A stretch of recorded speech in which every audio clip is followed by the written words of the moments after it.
classes that I took in ministerial school was called A New Myth of God. And that class was really about how so many people have a need to define God in a way that really fits, and how we have that need to define God and to perceive God in a way that fits and that rings true to us. One of the things the class talked about was in that traditional Judeo-Christian philosophy and view, what happens is those stories in the Bible are really about stories about one individual's experience of how they experience the divine. And so the problem is, those stories have become encrypted, and in turn we are taught that that is what God is, and that is the way that we should experience God. And if we're not experiencing God in that way, then it's not really spiritual experience, and it's not really real, because that's the way to do it. And so because we were raised with that, many of us kind of revolt. And we either give up religion altogether or say, I don't believe in God. But what we're really saying is, I don't believe in that God. Or we find a philosophy that fits, like this one here, that fits more like what spirituality and spiritual experience and that divine presence, how we perceive that and experience that on the inside.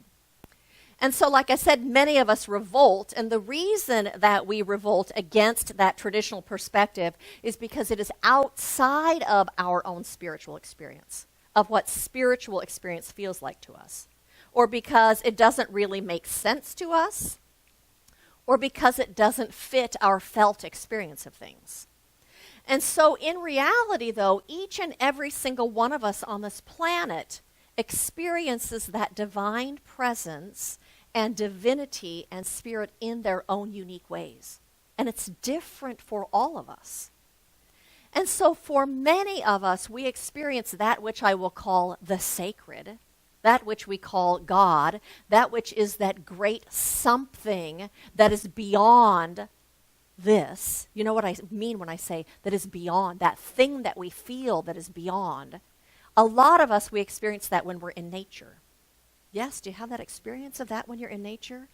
Or we have an experience of that when we see a new baby being born. Or we even see puppies or kittens being born. There's something that's just magical about that. Or even seeing a new baby and looking into that face. There's something that is beyond. Sometimes we experience that sacred thing, seeing a magnificent sunset. And in watching that sunset, there's this sense of awe, and it has a sense of being beyond. Or perhaps you have that experience when you make love, and those sense of your own personal boundaries dissolve, and there's an experience of at one-ment with something else. You are more than this physical body. Or perhaps it's listening to a beautiful piece of music where you feel like you just melt into that music. There are many different ways we experience that, which is beyond words and beyond description and beyond names. But we know it when we feel it, and we know it when we experience it. And in any of those experiences, we have that experience of sacredness. This thing has a sacredness to it. We often have an experience of oneness. We have an experience of beauty that is beyond description, of a something that is beyond description. And in that class, in the Myth of God, they call that the numinous. We have a numinous experience. And so one time I was on vacation at Sequoia National Park and took a hike there at what is called Morro Rock.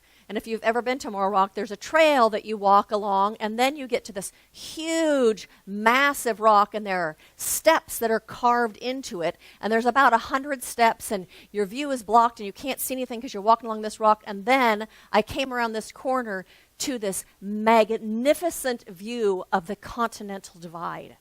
In the middle of summer, these mountains covered in snow, and I burst into tears. That's what I'm talking about when we have that experience that is beyond words. I don't have words to say why it brought me to tears. And I've had that experience seeing beautiful pieces of art and seeing theater there's something, it touches something inside of us. It takes our breath away. It brings us to tears. It dissolves our boundaries of our everyday self. It dissolves that sense of smallness and isolation that we have from everything and everyone. And there's an expansiveness somehow that happens. That separateness is kind of dissolved.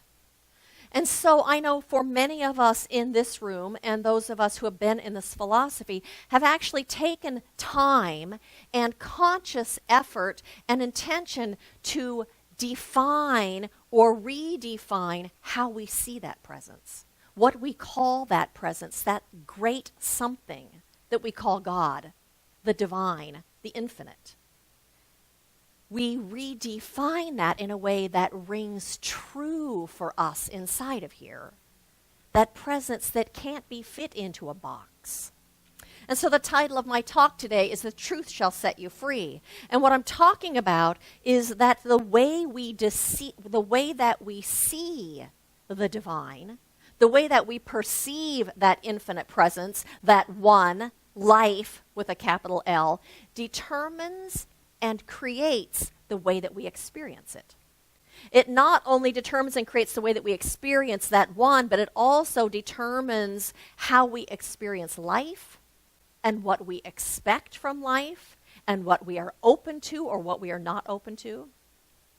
Or said in another way, what we believe to be the truth either sets us free or sets us in bondage.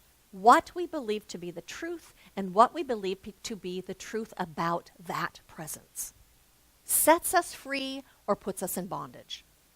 And so I know that for many of us, we were raised with that idea that God was this man up in the sky.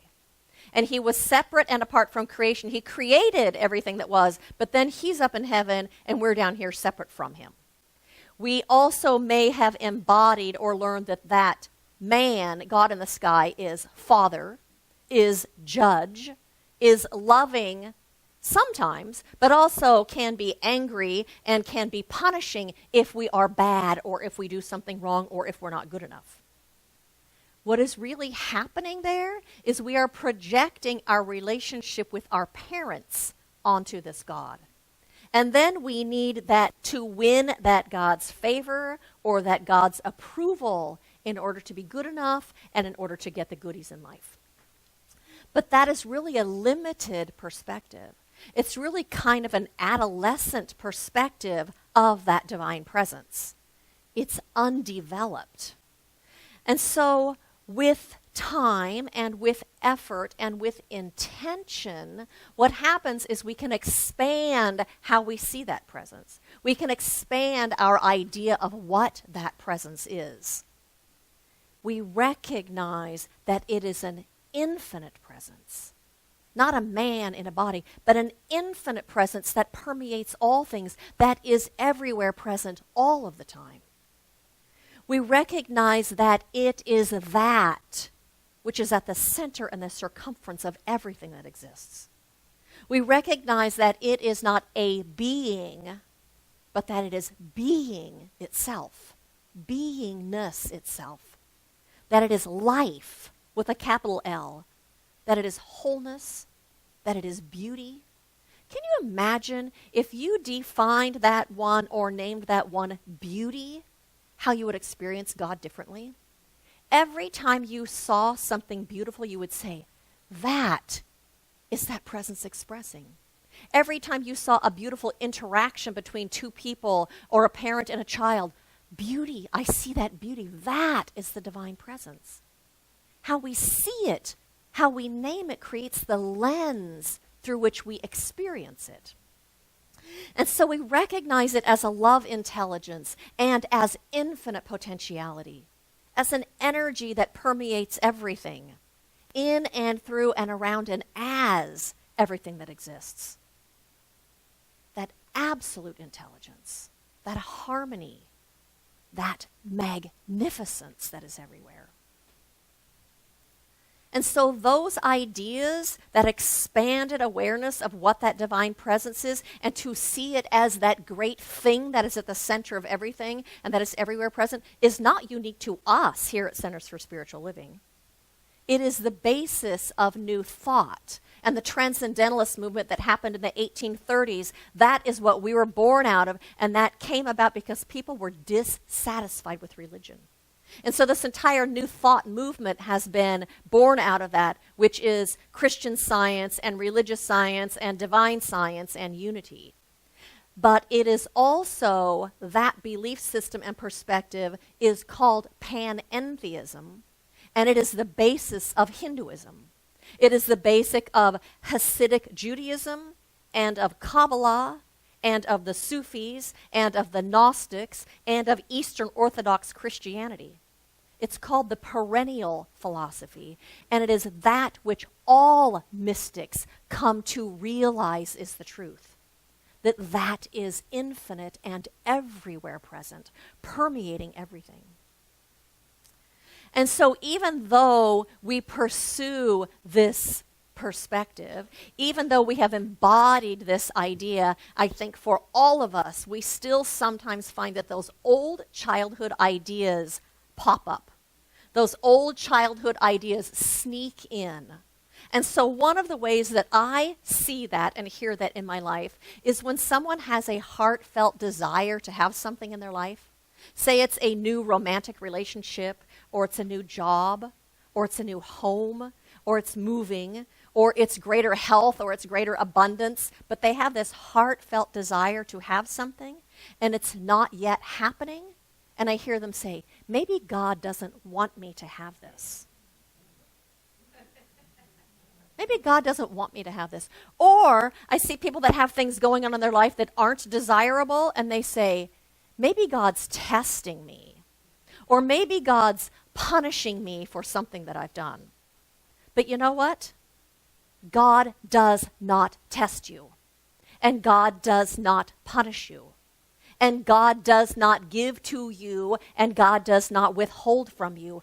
God is the good that is ever present. God is the good that is everywhere present, in and through and around and as everything. It's not a dispenser of good, it is the good. The presence that is the good, that is the love, that is the creative genius of the universe, that is love and peace and wholeness and power. It is that is in everything. We can't be separate from that. God is not a being with moods and judgments and whims. That's the old childhood God that we learned about, that's a reflection of parents. God is the good that's everywhere present. And so Ernest Holmes says the universe is governed by a beneficent consciousness. That beneficent consciousness is in everything and everywhere present. He also says all bondage is a result of a circumscribed or limited viewpoint of reality. Every time we find ourselves in our life experiencing bondage, it's because we believe somehow in limitation. We believe we can't have it.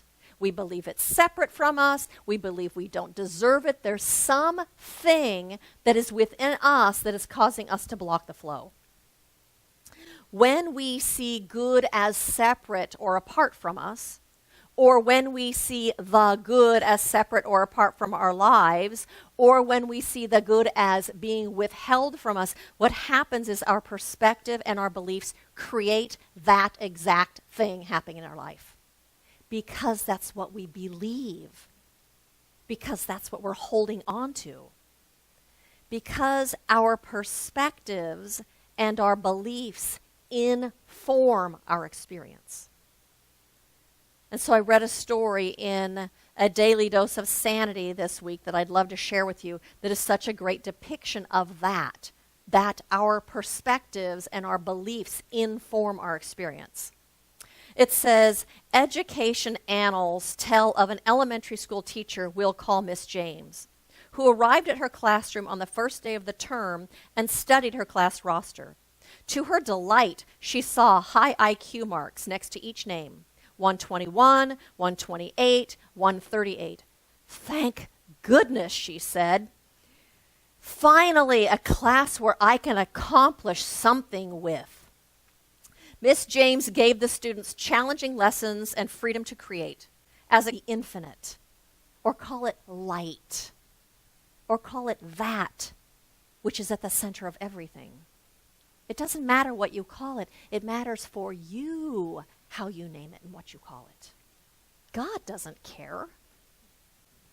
And practice meditation, because in meditation you move beyond this dual world. You move beyond that place of polarities to where there is only that infinite presence. In Living the Science of Mind, Ernest Holmes says, prayerful communion ascends that place where unity has not yet become variety, where the unformed one is ready to take form into any specific shape. We move into the absolute presence, where it is ready to take form as any shape that you believe in, any shape that you perceive, any shape that is the lens that you're looking through. It is available and ready to become what you believe, what you perceive, what you accept as the truth and as reality. And from that place of the absolute one, there you claim your good. There you proclaim your good, you pronounce your good, and in as much as we speak the truth, God itself has spoken. You line yourself up with that which is infinite. And as a result, you'll be experiencing freedom from the places of stuckness in your life. You'll be leaving behind that which feels limited and limiting and stepping into that which is expansive and that which is fulfilling and that which is satisfying and that life that you've come here to live. And so blessings to each one of you on this path of discovery, discovering that infinite presence within you and all around you, and this path of giving way to that and living your greatest life. Blessings to all of you.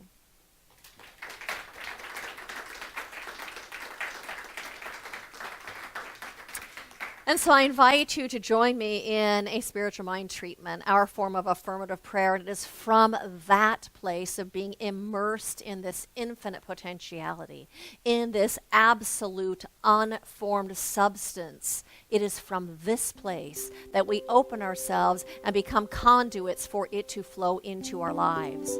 And so right now we recognize it as love, and we recognize it as infinite potential, as boundless good, that which is forever unfolding itself and forever pouring itself forth as all of creation, that which is beyond description and beyond name, but that we feel at the very center of our hearts, that which is closer than our very breath, that which is before us and behind us and beside us, above us, below us, and within us is that infinite life. And it's from this place of boundlessness that we claim the good that we desire. We claim health and wholeness. We claim harmony in our relationships. We claim perfect and beautiful relationships. We claim from here abundance, recognizing that that one is opulence itself, that it is infinite in its beingness. And we revel in this presence. And in our openness and in our receptivity, it flows into our lives as magnificent good, as the blessing and the fulfillment of our heartfelt desires. And so in this place of connection, in this place of oneness, I also claim and know peace. and we become conduits for peace to enter this world. And through our own minds, being that there is only one mind, peace flows into the world through our thinking and through our beliefs. Healing of relationships, healing of disparity, healing between people and countries and political parties. For this one is having its way right here and right now. And we say yes to that. And we participate in that activity. And so it is with a heart filled with gratitude that I release this prayer into that infinite law that always responds according to our belief and our acceptance. And so we accept it and we know it. And I release this prayer and we live this reality. And I say, and so it is.